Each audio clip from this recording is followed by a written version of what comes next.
Hey, welcome back to Jameson's Repair Shop. Part 2 of this battery tray and forward apron. And also I'm going to try to squeeze in the apron support. If you've been following my videos, you already know that I did the left-hand side.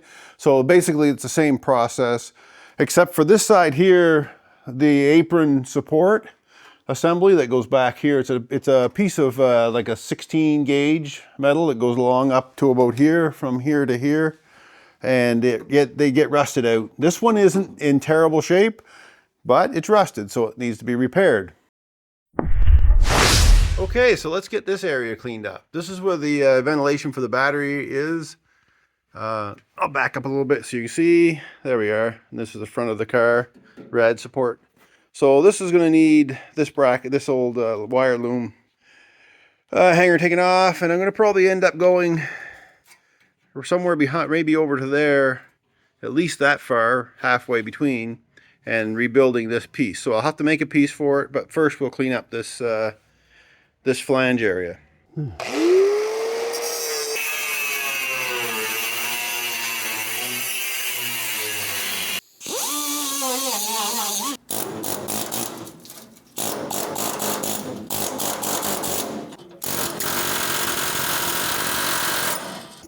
I've got this piece. I'm going to start repairing this lower section. So we'll do all this first to get it done. But I have my scribe. So that's kind of where I want to be with this one. And then on the back side, I'm going to mark the profile of the old panel.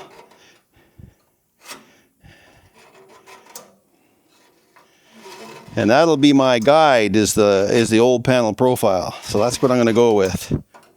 So we have a piece that'll fit in there. Okay, I am gonna put a couple clecos in. There's one. We've got some good metal right here, right near this clamp. Good. Then we can we'll know we're putting it back in the right place each time. I like these clecos. If you're doing this work and you don't have any clecos, I highly advise getting them for sheet metal work. Now again, I mentioned it before. You don't have to buy the whole set. Just get the copper ones and the clamp, the plier thing. I hardly ever use anything else. I do use the chicken lips, which are little mini clamps quite often. But as far as just the Cleco ones, the copper ones, not the gold ones, the copper ones. So there we go. They will be your friend real quick. There. Now we can take that off and on if we need to. I don't plan on taking this off too many times. I think I'll just, when I'm ready to do it, I'll snip it off there. I'll take it off to clean up the metal, because I got to clean that rust up. But then I want to kind of build another piece down like this. So I'm trying to save a lot of this. Like this is rusted out here. This definitely has to come off from here over to there. And then straight down along this line here. And I'll have to put half that hole back in. Is there such a thing as half a hole? Half of a depth of a hole. Anyway, so I'll get another piece of metal. Maybe I'll cut one that'll go, maybe I'll do that in one piece. Down like that. I'll get a little measurements on it. And then I can Cleco it together. Weld it all when the time comes. All right, so I got a new piece of metal here. This is 18 gauge, of course. You might have noticed that this is off of the piece I cut off the battery box. I don't waste much around here. You end up getting a whole bunch of little scraps like this. You hang on to them because this is the kind of stuff that it can come in handy for. So that's good. I have a piece there. It'll come all the way out. It'll reach all the way out to where it needs to be. And I have that covered. I won't have to mark anything back there. And I don't think I'm even going to put a Cleco on it. Because, well, actually, I'm going to put a Cleco on this one. Yeah. And down here. All right, so I'm going to find a couple more Clecos. I've got a Cleco in, oh, you can't see it. Take that clamp off now, right there. So I got a Cleco there, Cleco there, Cleco there, Cleco there. So I can take this all off, and I know I can put it all back on in the right place. Cleco pliers. I'll leave this one on because that's holding these two new pieces of metal together. And I'll set this aside for now, and I'll probably cut while it's off, I'll cut this scribe off that I put in it so I can get that done while it's off. Now I gotta clean up along here.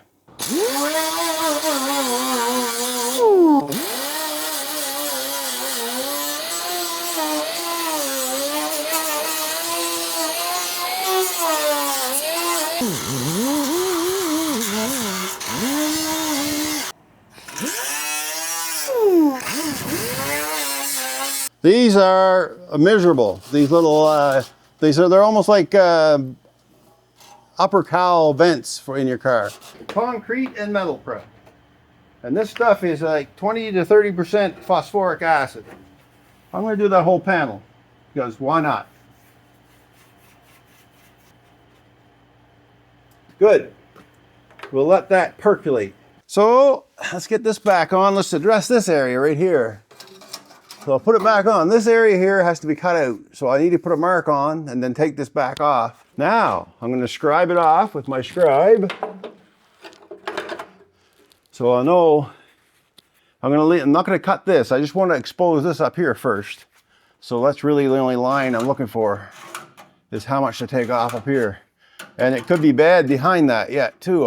On the hard top, on the other side, it was bad behind that this piece here. All right, set that aside. Now I'll take the grinder and I'll snip this off and I'll see what's behind there.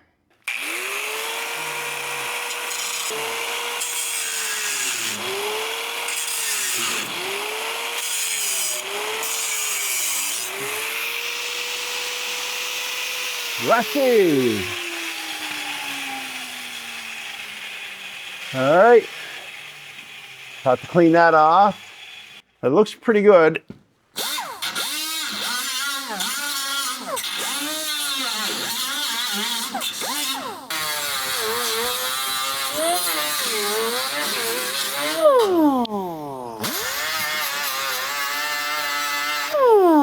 All right, we'll get a little bit of metal prep. Don't need much, just a tiny lick of it this time. That'll be enough. Don't dump your metal prep back in the jug. The metal it picks up, the iron it picks up out of it, if it gets dirty, it will not do it won't hurt it too much, but it won't help it any. You're better off to just use what you can, and if you have to store it, put a lid on it in the container you're storing it in. I'm gonna do this whole thing again. Extra coat won't hurt it. I've got the stuff poured out. This stuff I'm not worried about. Right here I'll put some more on. All right, well, I'll get this done. And then tomorrow morning, and we'll get this rebuilt. So I'm over here with this apron piece, and I want to replace this upper flange, or this lip that's on this. And I need to build this piece as well. So what's going on here with these, this upper rail, this is where the fender bolts on. So this would have come like that, and this part is exposed, and that's where the fender would sit on. But here, it's only flat. Like you guys, maybe you can see it, maybe you can't. There's a ridge along here, like a flange, sorry, right along there. But it ends right there, right where that joins the shock tower area. So what I need to do, and then of course it's just a continuation of it like that, and it would be cut on an angle. So all I really need to do is make a piece that goes in here and then jumps up. That would be a break on it and a break flat, and that's it. So it's pretty straightforward. So anyway, I got a piece of metal here, and the metal already has sort of an arch on it. And this is just an angle. That's an original piece. So I'm just going to try to line it up as close as I can. It's not have to be perfect. And I have it aligned with the old mark of the other one. This is all really good metal in here. It's strong. So I'm just going to do that right there. And this would come straight through like that. And then it would be over here as well, like that. Not quite that far, sort of like this. The width of this will be right here. But I need more metal, because when I break this, I have to give myself enough metal to go like that, and then over here on the top. Just like that. And then I can cut it off wherever it is. So I'm gonna go break that and see how it looks. All right, so my brake is buried behind my dust collector and all that jazz. So I'm just gonna do it over the bench. Not that hard to do.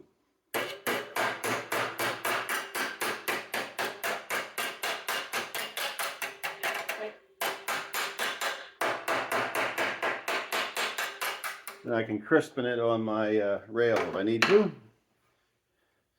So that's that one. So I need it to come up. You guys can still see, yeah, so there you go. So it kind of, it's gonna sit like that. So I'm gonna mark the other one.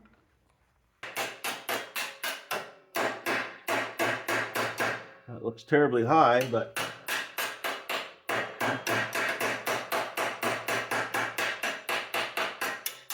like I said, I can always rebend it.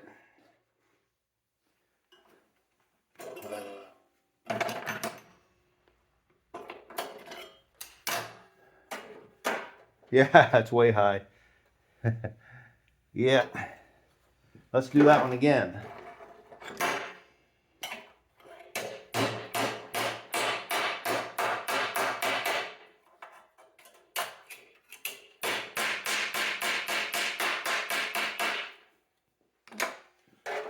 Why I got that so far up?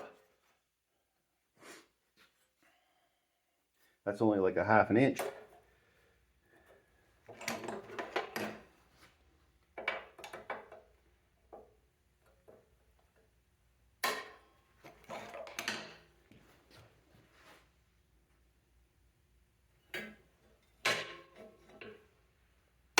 All right.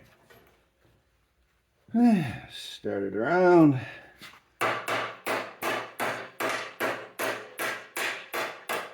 Yeah, it looks better.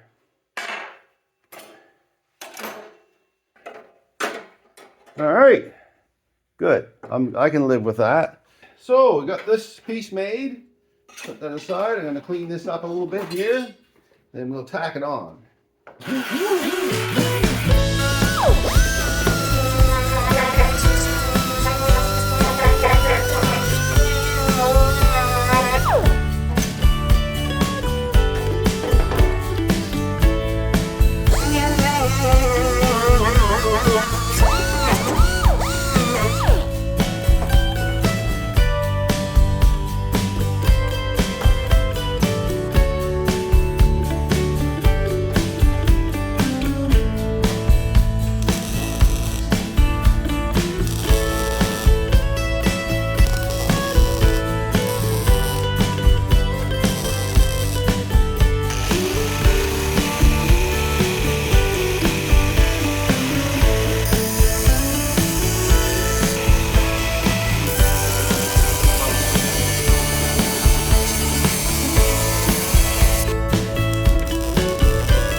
All right, here we are again. It's the next day, a day later. While I was waiting for this to do its work, that phosphoric acid, I went ahead and I fixed that lip, or that edge of leading edge of the back of the apron. So this is what it will look like when it's all put back together. So I have to build this piece, the top piece for it. But I have it for a pattern. Holy dying, who put that clamp on? We got the apron out of the way. So let's get this thing back on, and then I'm going to cut out this pattern here. Oh, I cut my cleco hole out. That was smart of me, wasn't it? All right, well, let's get it back on with what cleco holes we have left. And then we'll get a little weld on there. Speaking of welding, I had to go buy, that was another disruption, a new bottle, or a refilled bottle of shielding gas for my welder. Well, holy smokeronies. Wow, the price. Holy, I'll show you. All right, back to this. So this is fitting pretty sweet right there. So I'm gonna put my clamp on that I was just complaining about right here. And we'll get that clamped in. Make sure it's where I need it to be. I think that's pretty darn good. Let's get some weld on this thing.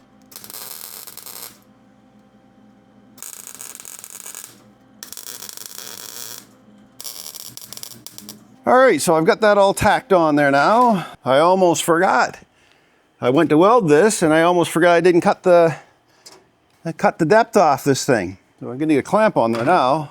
And it'll be easier to do it now while I have it sitting there instead of cutting it off. Once I cut it off, I won't have the pattern. All right, let's get that done.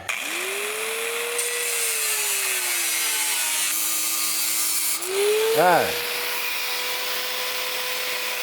Good. All right, let's get back to welding.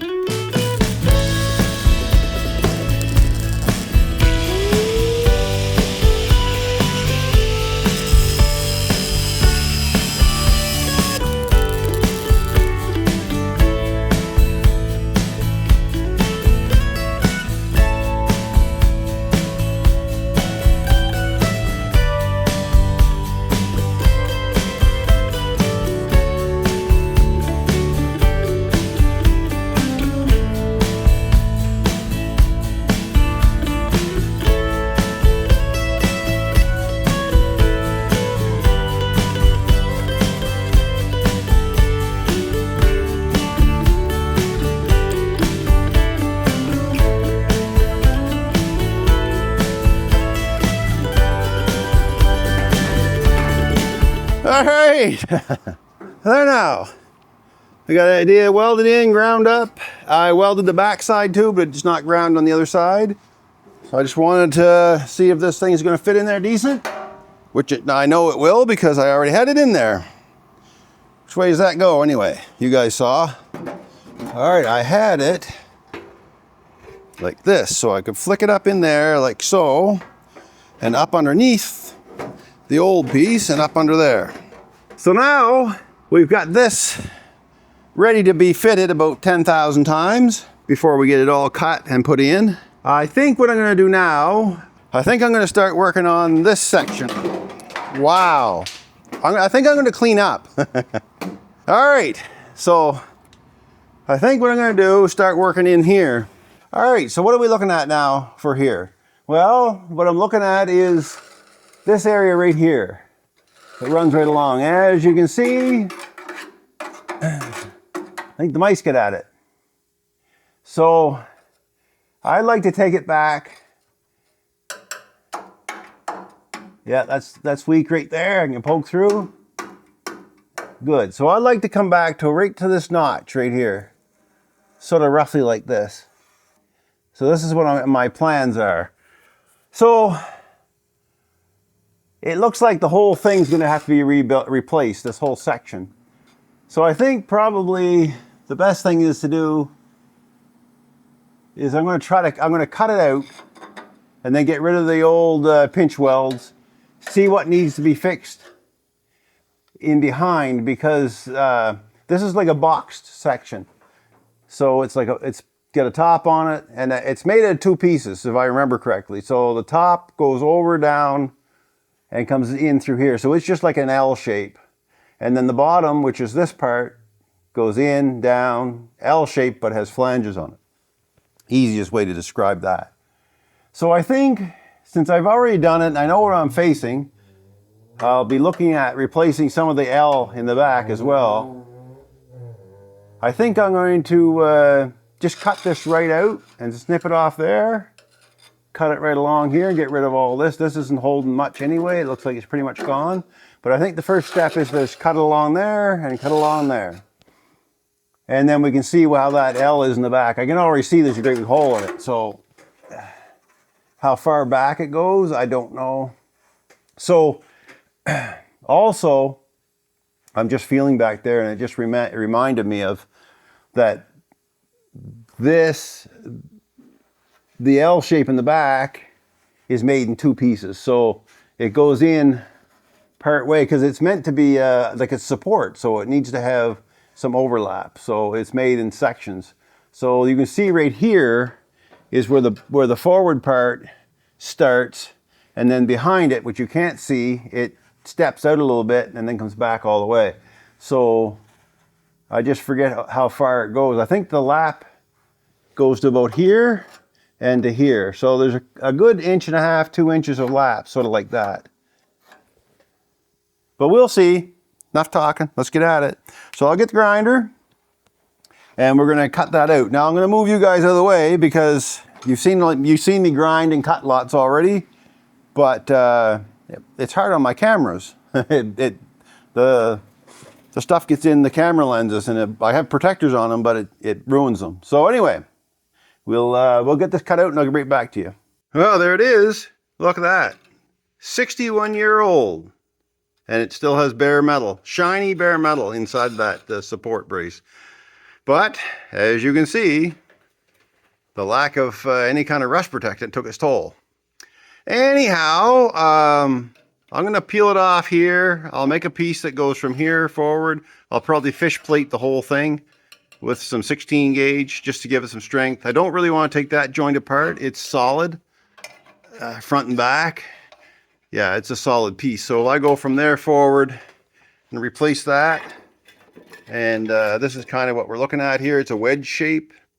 And I'm going to use 16 gauge. Well, actually, I'm going to measure this. If this is only 18 gauge, I'll use it. But I'll put a 16 gauge fish plate in there. I have some 16 gauge, so it's not a big deal. I thought this stuff was heavier, but looking at it again, I really don't think it's... I'll measure it to see if it's 18 or 16. I'll use whatever they had in it. And then have to put this drop down in. So this L piece right here. So that's the wedge. Whoop, right there. So that's the wedge. And go right along. And I think, no, it's solid there. So good and solid. Good. So that's what I'll do. Okay, a change of plans. Well, I was looking at this closely up in here on that flange, and even though it was good, and it's still hard, it was hard as heck to get off, I just didn't like the look of leaving that much rust underneath of it. So I took it off, and I took this flange right off. I drilled it all out. Now I have a way to re-plug weld it. And what we're going to do is we're going to recreate that whole thing. And possibly this section right here. I didn't really want to lose this old date code, so I might work around that. Maybe go from here. Anyway, the problem I'm having is this is taking a lot longer than I thought. Well, and that's the way it is in these old cars.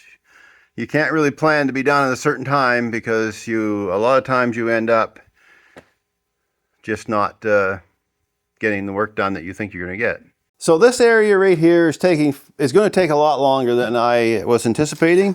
Well, you guys should see the mess on the floor just from this little area. I'll put a little bit of photo in here. So I know I wanted to get this video done in 2 parts, but this is going to run into 3 parts. I'm sorry. It seems like it's taking a long time, but I want to do this right. I don't want to fool around. I want to get as much rust out of this car as I can get. And there's still going to be rust hidden away somewhere. Anyway, so what I'm going to do, I'm going to call it quits here on this video. And next video, we'll get back to this area and assemble it all. And I'd like to put it in primer. That's the plan. Let's see if we can get it done in part 3. All right, everyone, that's it for this one. And thanks for watching. Thanks for being patient with me on this. It's a slow process. If you've done it, you already know that. If you haven't done it, and you want to try doing this work, you're probably going to find out it's a slow process. And there's always these little hidden things that come up that you don't expect.